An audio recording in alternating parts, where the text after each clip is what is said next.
Hi everybody, so today we are making bear paw biscuits. I have all my ingredients weighed out here.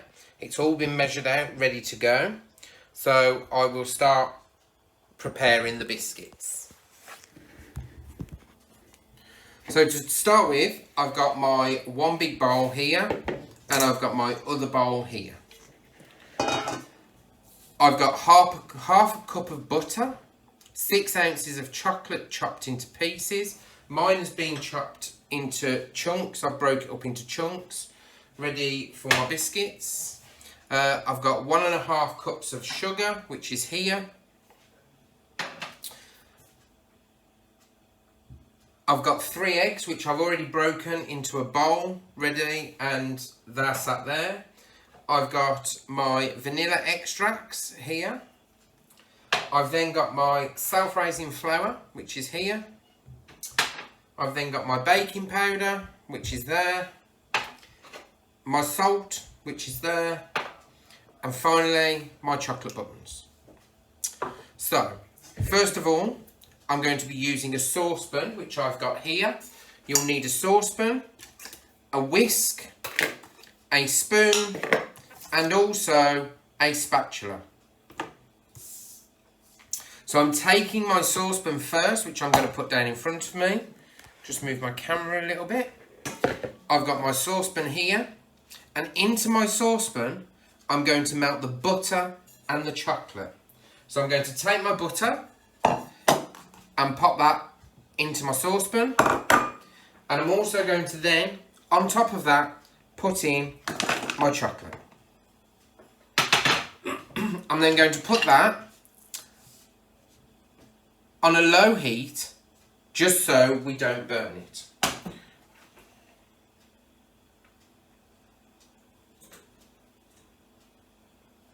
So that's mine on a very low heat.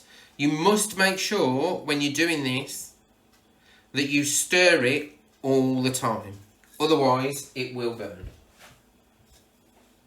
So I'm starting off by stirring my butter and my chocolate so it melts into my saucepan.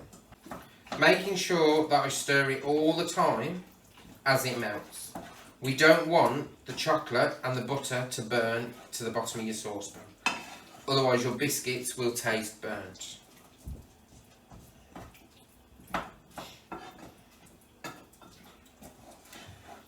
So mine's melting pretty quick. I am going to turn it down. So it is doing very slowly now.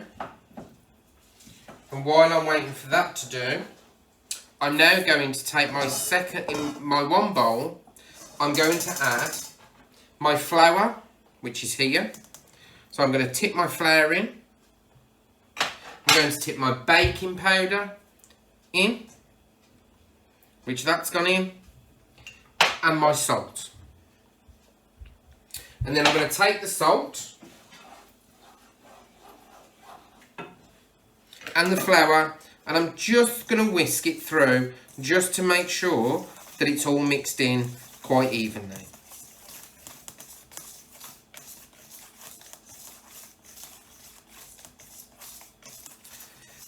Right, in my other bowl, which is here, I'm now going to add my eggs. So I've got my eggs here, I'm going to tip them into the bowl. My sugar, that goes in. And also my vanilla extracts.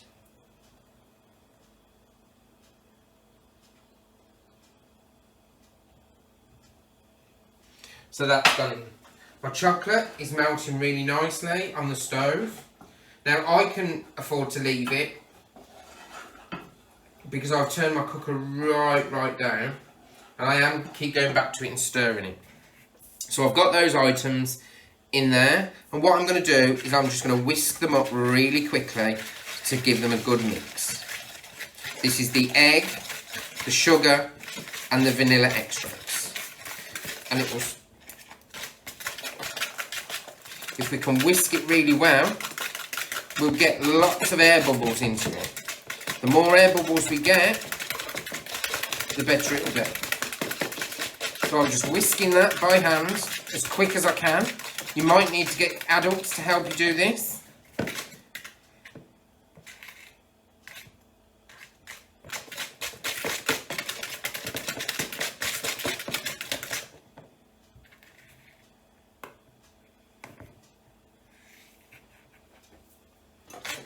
Like that. And that's now my vanilla extracts, my egg and my sugar in that bowl, mixed. I'm then going back to my chocolate mix and I'm still waiting for it all to melt. But once it's all melted, not got much left to wait for now, it's nearly all done.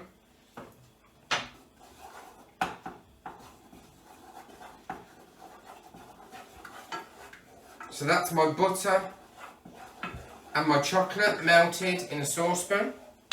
And I'm just going to take it off the heat for a couple of minutes and keep whisking this. And I'll show you what mine looks like in 1 second.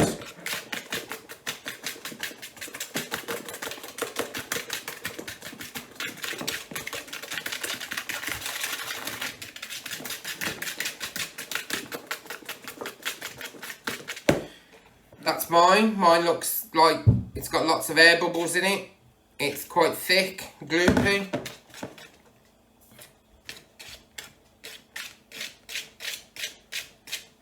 So I'm now going to tip my chocolate into it. So I'm going to get my chocolate and I'm going to tip my chocolate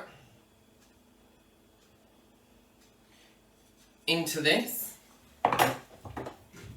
Using my spatula, I'm going to run my spatula around it just to make sure that I get it all. I'm going to tip that into that mix. Okay, so that's all tipped in into that mix. Now I'm going to whisk it again for a good couple of minutes or so, just to make sure that we've still got all that nice air in there.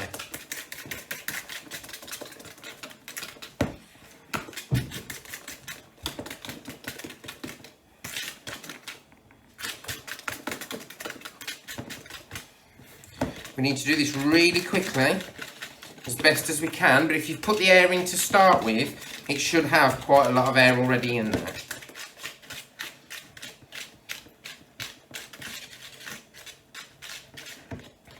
Now I'm going to tip my flour and everything else that I put into that bowl into my chocolate mix. And I'm just going to give this now a really good mix. And this should give us a nice doughy mixture. I'm actually going to change to a spoon. I think it might make it a bit easier. So I'm going to change to a spoon. Like this.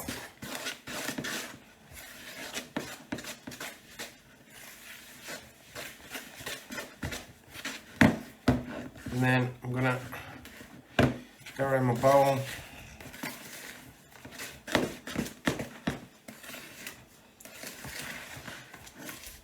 Like that.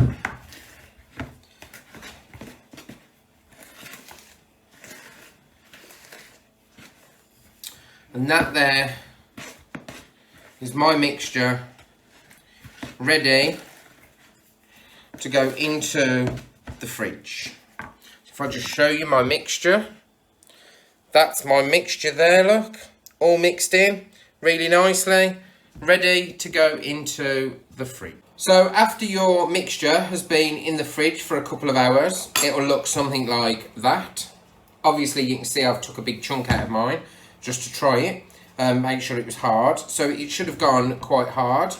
So then we take a tablespoon and we take a big piece of mixture, and what we do is we get that piece of mixture and we roll it with our hands into a ball, like that.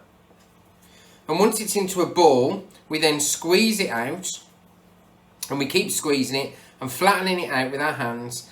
And then what will happen is we squeeze part of it in like that, and it will make almost like a paw shape like that. Okay, so I just keep flattening it out so it's all the same thickness all the way around, and then it will look something like that shape. And then we place it onto our greased baking tray. Okay, so we get our greased baking tray. Mine's here. I've got my greased baking tray right here. That one. And I've greased it up. I've used oil on my baking tray as I've got no parchment left.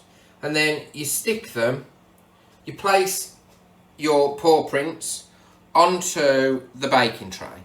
So all my paw prints will be roughly about the same size. So I get another ball of dough and I keep going like this until I have all my paw prints. So there's another ball, and I just squash it down, and then I start flattening it with my hands.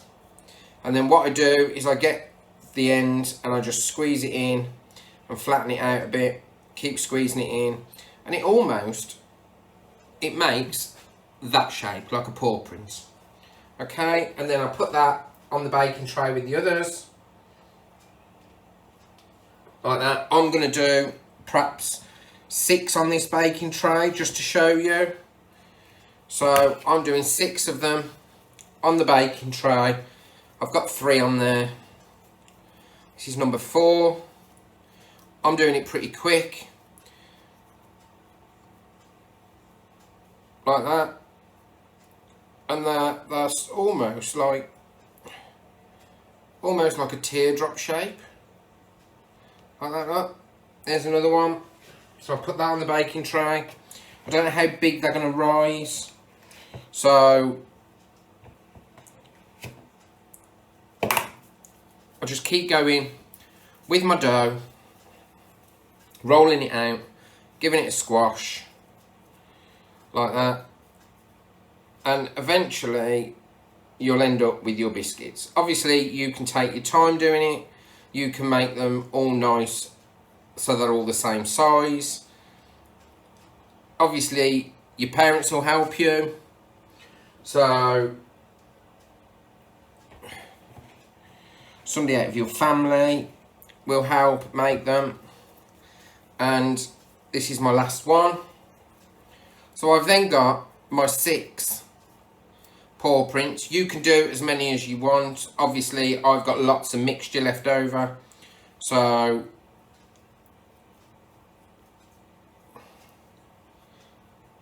I'll be able to make some more.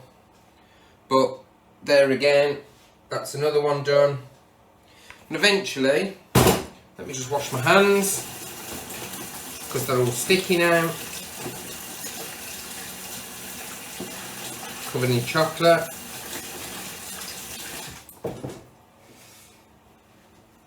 Eventually you will have all 6 of your paw prints on your tray. Let me just show you that. There they are, all my paw prints on my tray, ready to go in the oven. Your oven needs to be set at 180 degrees Celsius, which mine is on, and it's at temperature. And then I'm going to put these in the oven, and I'm going to put them in the oven for about 8 to 10 minutes until I think they're cooked. Okay? So while we're waiting for those to cook in the oven for about 10 minutes, I'm going to take my chocolate buttons and very gently, I'm just going to cut them in half. Now you can use white ones, you can use brown ones. So you've got 2 halves, and you'll need 4 or 5 of those halves to make the claws. So after the 10 minutes, you take them out of the oven and you take your chocolate buttons and you push them gently into your soft, warm dough. I've stuck 5 in,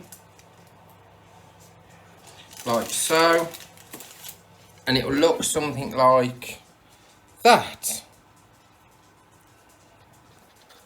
And you just do that with every single one of them until you have your paw prints. So here are my paw prints with the chocolate buttons in. There's one I've done and there's two I've done. And once they're nice and cool, you can eat away. Good luck, beavers.